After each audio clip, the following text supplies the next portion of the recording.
ओम नमः शिवाय। दोस्तों, स्वागत है आपका हमारे चैनल पर। दोस्तों, आज हम आपके लिए एक ऐसी ज्ञानवर्धक कहानी लेके आए जिसको सुनकर आपके जीवन के सारे रुके हुए काम तुरंत बनने शुरू हो जाएंगे और दान संपत्ति और घर में किसी भी प्रकार का कलेश होता है तो आप इस कहानी तो पूरा जरूर सुने। तो करते हैं कहानी शुरू।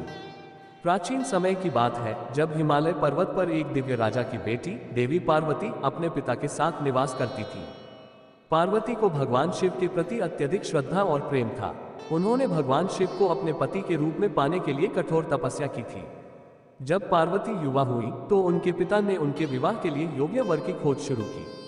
हिमालय राजा ने अपनी पुत्री के लिए कई बड़े बड़े राजाओं और देवताओं से प्रस्ताव प्राप्त किए, लेकिन पार्वती का मन केवल भगवान शिव में लगा हुआ था।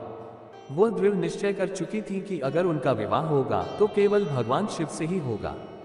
इस बात से अनजान हिमालय राजा ने पार्वती का विवाह भगवान विष्णु से तय कर दिया। जब पार्वती को इस निर्णय की जानकारी हुई तो वे अत्यंत व्याकुल हो उठी। उन्होंने अपने मन की बात अपनी सखी को बताई। उनकी सखी ने पार्वती की दुविधा को समझा और उन्हें सलाह दी कि वे अपने पिता के निर्णय के खिलाफ खड़ी हो और भगवान शिव के लिए तपस्या करें। पार्वती ने सखी की सलाह मानी और अपने पिता के घर से भागकर वन में चली गई। वहां उन्होंने भगवान शिव को प्रसन्न करने के लिए कठोर तपस्या शुरू कर दी। पार्वती ने न खाना खाया, न पानी पिया और केवल भगवान शिव के नाम का जाप करती रही। उनका तप इतना कठोर और सच्चा था कि 3 दिनों के भीतर भगवान शिव उनके सामने प्रकट हो गए। भगवान शिव ने पार्वती के तप की सराहना की और उनसे प्रसन्न होकर वर मांगने को कहा। पार्वती ने विनम्रतापूर्वक भगवान शिव से विवाह का अनुरोध किया। भगवान शिव ने उनकी प्रार्थना स्वीकार कर ली और उन्हें अपनी पत्नी के रूप में स्वीकार कर लिया। इस प्रकार पार्वती का दृढ़ संकल्प और तपस्या सफल रही। उन्होंने ये सिद्ध कर दिया कि सच्चे प्रेम और भक्ति के आगे कोई भी बाधा नहीं टिक सकती। उनकी इस कथा को आज भी हरितालिका तीज व्रत के रूप में मनाया जाता है। इस दिन विवाहित महिलाएं अपने पति की लंबी उम्र और समृद्धि के लिए व्रत रखती हैं, जबकि अविवाहित युवतियां भगवान शिव जैसे पति की प्राप्ति के लिए इस व्रत को करती हैं। हरितालिका तीज व्रत का महत्व केवल धार्मिक ही नहीं बल्कि सांस्कृतिक और सामाजिक दृष्टि से भी बहुत महत्वपूर्ण है। इस व्रत का पालन करने वाली महिलाएं अपने जीवन साथी के प्रति अपने प्रेम और समर्पण को प्रकट करती हैं।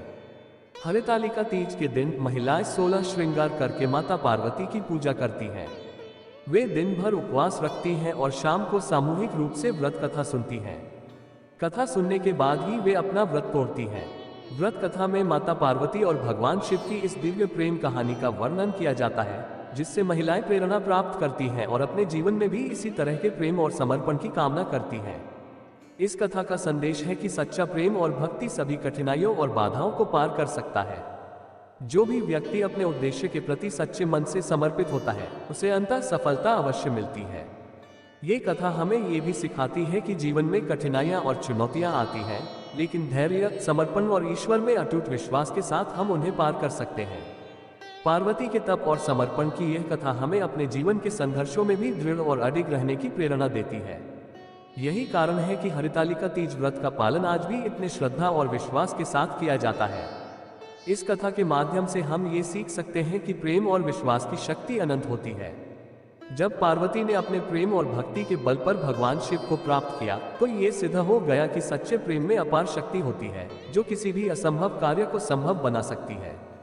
हरितालिका तीज का ये पर्व हमें न केवल धार्मिक और सांस्कृतिक धरोहर का महत्व सिखाता है, बल्कि यह भी बताता है कि जीवन में सच्चाई, धैर्य और समर्पण से ही सफलता प्राप्त की जा सकती है। हरितालिका तीज व्रत कथा हमें ये संदेश देती है कि चाहे परिस्थितियां कैसी भी हो, अगर हमारा इरादा मजबूत हो और हम सच्चे मन से अपने उद्देश्य के प्रति समर्पित हों तो हमें सफलता अवश्य मिलती है। माता पार्वती के तप और भक्ति की यह कथा सदैव हमें प्रेरणा देती रहेगी और हमारे जीवन को एक नई दिशा प्रदान करेगी। दोस्तों, अगर आपको ये कहानी थोड़ी सी भी पसंद आए तो वीडियो को एक दिल से लाइक करके चैनल को सब्सक्राइब जरूर करें।